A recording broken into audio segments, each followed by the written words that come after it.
Hello everyone, how the devil? It is Sunday the 20th of December, almost Christmas, and what a shite Christmas it's gonna be. Welcome to the BBC Spews, let's get started. Obviously the first thing I'm gonna have to talk about is Boris Johnson's latest dropped bollock, COVID Christmas Tier 4 heartbreak for Londoners. And you don't need me to tell you what happened in London shortly after he announced this fucking thrilling news to the general public, do you? It was like the fucking airport during Die Hard 2.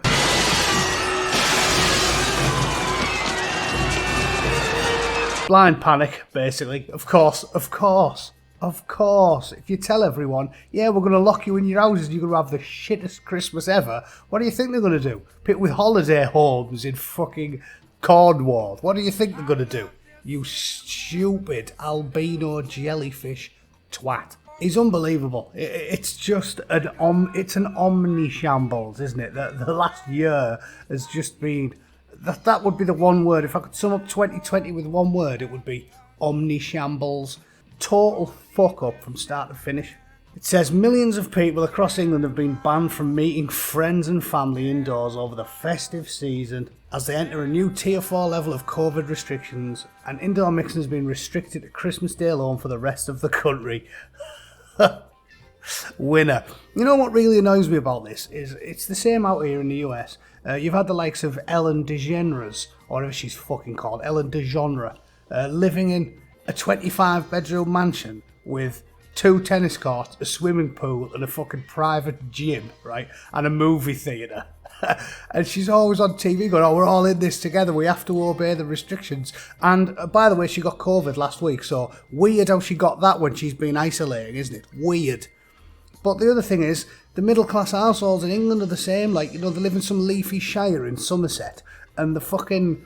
Who's the most important people in your life? It's your wife and your kids. And they sit at home with the wife and the fucking 3 kids in a big house, and they've got a cross trainer in a garage and a nice big back garden. And they go, we're all in this together, It's not hard. Well, yes, it's not hard for you, middle class arsehole, because you've got everyone you give a fuck about living in your nice big house, haven't you? But if you're one of my friends, i.e. the nice, pleasant 60-year-old drunk that's in the bar 7 days a week doing the crossword, right? You've got a fucking 1-bedroom council flat and you're stuck in it because now you can't take the kids or grandkids up on the invite to go over for Christmas dinner. So you're spending 10 days locked in a box, you fucking idiot. And they go, oh, we're all in this together. I mean, how much? It's not hard. They're going about how empathic and how they're all so much more pleasant and tolerant and thoughtful than everybody else. But they don't spare a thought for that, something staring you right in the face if you're not a fucking moron.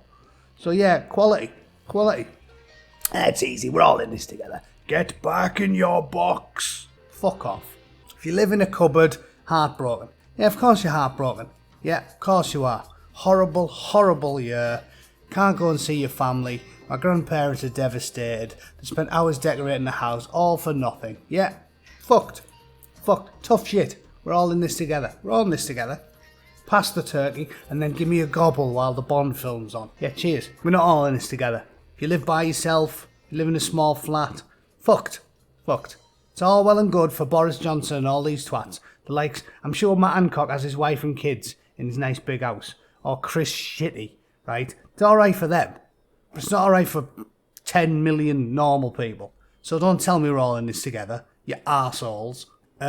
Once again, as I keep saying, the Southwest is the nicest part of Britain because the Southwest has voted as conservative as you conceivably can in the UK. I mean, we haven't really got a conservative option anymore, but they've always been that way. So funny old thing, the Southwest still fucking sorted. You can still go for a pint in the Southwest. So, hey, you get what you're given. They're wise enough to have voted sensibly for the last fucking 60 years. If you live in Manchester or London or fucking the North East, yeah, Labour stronghold, you're fucked. So maybe there isn't a correlation, I don't know. Seems to me you get what you deserve, right? Here's one to cheer you up after that miserable story. I'm kidding, it's more misery. I won't have next summer, let alone next Christmas. This poor woman, look, said the last minute rules has affected millions. Leslie Nelson, who has terminal cancer, said it's simply not fair. Well, if you've got terminal cancer, I think it's fair to say you were well aware that life's not fair. It isn't a laughing matter, and I know I have experience living through that type of shit. Shocking. And she's saying, this is going to be my last Christmas. I've spent the last 2 in hospital. I have a small family. We planned a quiet one with me, my 2 sons, my mum, my sister. We were all not isolating. And fucked. So I can't say never mind. There's always next year. Well, listen, let me tell you, love. If I was in your shoes, I would ram the fucking restrictions. Seriously, like, Boris would get Foxtrot Oscared at the High Port. The rules would be getting deep sixed. Boris can smoke my fucking chubby. If I was gonna see my mother before she died, well, how much power does the government think they have? The arrogance and hubris of these people has always astounded me. But how much power do they think they have? That's not happening. I'm sorry, that's not happening. And anyone who knows that poor woman should fucking get in touch with her any way they can. Say, I'll come round. Fuck them.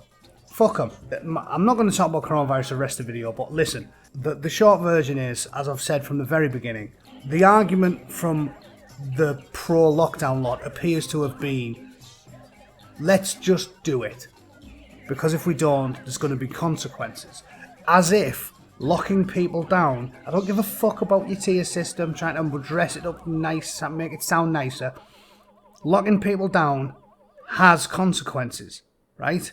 Definitely. Concrete, tangible consequences. I've talked about the Lancet figures, about the cancer deaths fucking flying up. They've put best estimates so far of preventable illnesses that have killed people is 90,000.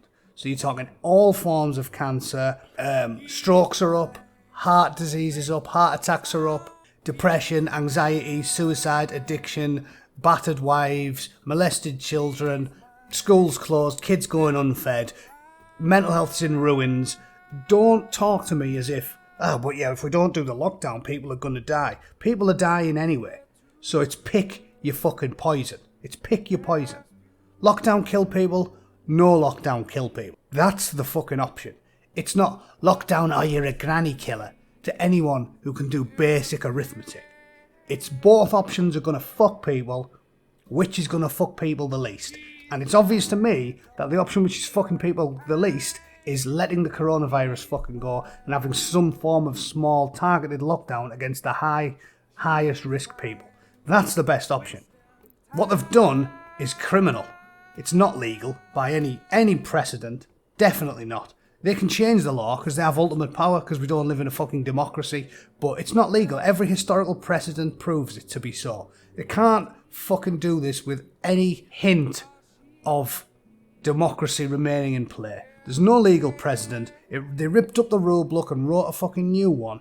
So, fuck them. Fuck them.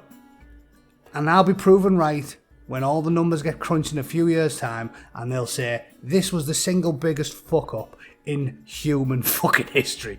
I mean, it's going to be up there. It's going to be up there. And wait until the economy collapses next year and we kill another 150,000 people. And we'll be proven right. Is Sweden in ruins, wandering around in the rubble, in mourning beards? No, they're cracking on. Higher deaths, higher numbers, but they're cracking on. I think they're at about 8,000 dead now. It'd be 3 times that if they'd locked everyone in their house for the fucking last year. So, I know I won't convince anyone who isn't already convinced. This is one of those arguments that's going to go around in circles, because everyone can say, oh, well, what if this? What if this? There's too many hypotheticals.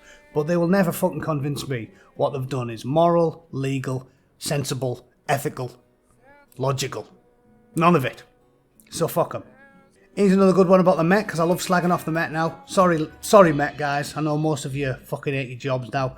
You're always messaging me and saying how fucking shit it is, so you probably won't take this personally, I know. An Asian police officer suing the Met for sexual harassment and discrimination after receiving hundreds of racist and sexist messages. He was fucking enthusiastic, wasn't he? Fatty. Deputy General Secretary of the Met Police Federation, of course he was, because they're corrupt as it fucking gets. He'd resigned because he said he had sex with a dominatrix in the HQ of the Met Police Federation. So he's just a big fat sex pest, which is point proven again about all these institutions that become ideologically leftist. They become staggeringly corrupt. Like, Tories take the piss. because power corrupts. But as always, like Keith Vaz, sucking off rent boys, doing coke and hookers, and that Lord, was it Lord Sewell, the one caught with the coke and the prozzies? Yeah, Lord Sewell. He's obviously Labour Lord, coke, hookers, the fucking lot. Dirty old man, the filthy bastard that he is, and it's just more of the same. Corruption, endemic in the lefty cunts. Look at the state of the SNP. Look at them. Anyone who falls under the umbrella of ideologically left-wing intersectionalism, yeah, these twats, they're just filthy. Like, they're as reeking of corruption as Nicolas Maduro, anything you'll find in Venezuela. They're just total fucking shambles, and this fat pervert is just one of a long line of filthy rich, filthy sexual deviant, filthy all-round, corrupt fucking bureaucrats. Yeah, because that's what they turn into when they get to that rank. It's like, they're just fucking scumbags. Said he also sent a fetishized picture of a woman dressed like a baby to her, the police officer. So they're just fucking freaks, aren't they? I don't know what's wrong with these people. Playing that card as well, it says the officer who has post-traumatic stress disorder or a separate event while on the job. I've said this before, 9 out of 10 people claiming they've got PTSD now haven't fucking got PTSD. It's bollocks, that. That is the race card for white people. It's like, oh, I've got PTSD, so I can be a monumental thunder cunt 365 days a year, but it's not my fault because I've got PTSD. Yeah, back in the old days, it was like you got PTSD if you got blew up by a fucking cruise missile. Now they say, oh, I've got PTSD because I saw an angry midget at the traffic lights or whatever it is. It's unbelievable. So no, don't tell me you've got PTSD. He also sent her a raunchy mo. It's just a sex pest. Look, just a pure sex pest. Quality. So there's a good one. Labour. Met police officer. The Met are reeking. They need to be put. The Met is like the BBC at this point. It's ideologically far left. It's been taken over like a branch of government by insane far left ideologues, and corruption and incompetence is rife. And it's like we need to pull it to bits and build it again from the ground up, because it's a legalised version of the BBC. It's the BBC that can arrest you if they don't like your politics. And we know that's the case, because if you're a fucking BLM protester throwing bricks at a police horse, they'll let you fucking be about your merry way. But if you're a Football Lads Alliance lad and you happen to swear in the vicinity, they'll have you in the fucking cells, getting the shite kicked out of you. Yeah? And then you tell the judge, sorry, my lord, he tripped on some loose carpet in the station. It's a fucking piss take. So, Met, you are on my shit list along with the BBC. Get in the sea. This is a good one because there's always funny ones over here in my neck of the woods. US judge says parents owe son over trash porn collection. This one is quality because he's the real life Coomer, right? It says US judge in Michigan has ruled that a 42-year-old man with a cock like a dry branch can seek compensation from his parents for destroying his porn collection. He was living with his parents following a divorce, sued them, said they were worth 25 grand. 25. Even the grot porn collection at 4-2 Commando was not worth 25 grand. It was a stack of jazz mags about that high. And even that wasn't worth that much money. So this guy must be a sexual deviant of mammoth proportions. And the judge sided with him, saying his parents had no right to dispose of them. He said he's got an extensive irreplaceable collection of magazines that were left at his parents' house after initially moving out. He said they didn't want to help him move the items, and they threw them all out. It was pornography plus 12 full boxes of pornography plus 2 boxes of sex toys and 1,600 DVDs. It's 2020, man. Get with the program. You can download crisp 4K movies instantaneously with fibre optic connection and wank yourself senseless till the cows come home. Right? I don't understand this. He needs to get with the fucking times. His father said he did him a big favour by getting rid of all of his stuff. He definitely did. Serious point again. I always try and make a few every video. Lads, pulling yourself off endlessly is a terrible idea. If you've got calloused palms and a particularly knobbly cock, you might want to leave it alone for a bit, right? Do some fizz, replace wanking with sets of 10 pull-ups, and if you were frapping yourself senseless, flinging yourself around your fucking bedroom, 15 times a day. Soon you'll have massive cannons and you can get a proper girlfriend. But to channel my inner Jordan Peterson, pull yourself off less and do something a bit more useful with your time. And then you can get someone else to pull it for you. Yeah? Winner. Edison Cavani, in another football one, because I cover him sometimes, he's been fucked for basically using the term the black guy in Spanish. And because that sounds a little bit like the N-word, Mr. Cavani's been completely fucked and banned for 3 games. It says he deleted the post and apologised when the meaning that could be attached was pointing out, but he was seriously talking to his mate and he called him the black guy. And they've fucking banned him for 3 games, so... Absolute piss take. Like, this is how bad political correctness is. It even leaps across linguistic divides because it doesn't care. It doesn't care. We are living in... It's like the Spanish Inquisition. If you go against the rules of social justice, it doesn't matter whether you're totally ignorant. Intent, as I said yesterday, is irrelevant, and even the language is irrelevant. Whatever you say, fucked. So be very, very careful. Or don't. What did I say? If you didn't do anything wrong, and you know you didn't do anything wrong, fuck them. Never apologise, because it's like blood in the water. They'll never accept your apology. It'll never get you anywhere but more trouble. So if you did say something stupid, apologise. If you definitely didn't do it on purpose, or there was a double meaning, or it was in a different language, or there's any nuance at all, and you know in your heart of hearts you didn't do anything wrong, fuck them. Don't apologise, tell them to suck your plucking plums and leave it 2 weeks and it'll vanish, right? Because that's where you go wrong. It's apologising to these dipshits. It makes no sense. Everything they do is lies. All they do is lie. Everything they do is doublespeak or bad faith. They're fucking communists. Don't apologise to communists. Yeah? That's it in one sentence. Fuck them. And finally, because there's always one, isn't there? They throw LGBT stuff at you all the time. I guess it's because they have Ben Hunt, their own full-time LGBT correspondent. So he has to go out searching like Sherlock Holmes in a gimp suit for anything to do with LGBT news. Because we're all thrilled and desperately interested about what perfect strangers happen to put the cocks in these days. Apparently, I was always taught not to when I was growing up because, you know, I'm liberal. But these people don't know what they're talking about and they're all extremists. So they think all you want to do is read about lesbians and bumming and fisting and felching and fucking blokes dressing up as horses or puppies and being kicked in the bollocks by a dominatrix. Right? Everyone's a fucking sexual deviant and apparently that's the way forward and we need to tell all the kids about it as well. Yeah. Send the gimps into the primary schools. Progressive. Cheers.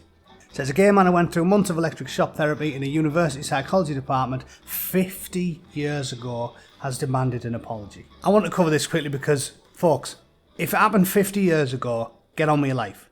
If you're still alive, be thankful for that and then get on with your life. The idea that everyone throughout human history has been looking forward, constantly thinking to themselves, what if one day I get judged in the future by a panel of futuristic people who know things that I couldn't possibly have known? Maybe that'll happen. Oh shit, I better change my ways. That doesn't happen. Humans don't do that. We're not that fucking sensible, right? We're not that forward thinking. Even the most forward thinking man you can imagine can't see the future. So we don't do it. Massively going at people because of things that are not kosher anymore shouldn't be a thing. It's like cancel culture gone mad. Cancel people for things they did a century ago. It doesn't make sense. You can't live this way. You can't constantly go through your life holding people from the long distant past to current fucking standards. It's insanity. And again, all credit to Macron, he stood up and said, we're not pulling any statues down, fuck off. But the albino jellyfish didn't do the same thing because he's a coward and he's a self-serving fucking weasel. But that's what he should have done. This is ridiculous. It was 50 years ago. They thought something different. They thought they were trying to help you out. They were wrong, they were ignorant, but such is life. The Neanderthals were fucking ignorant, yeah?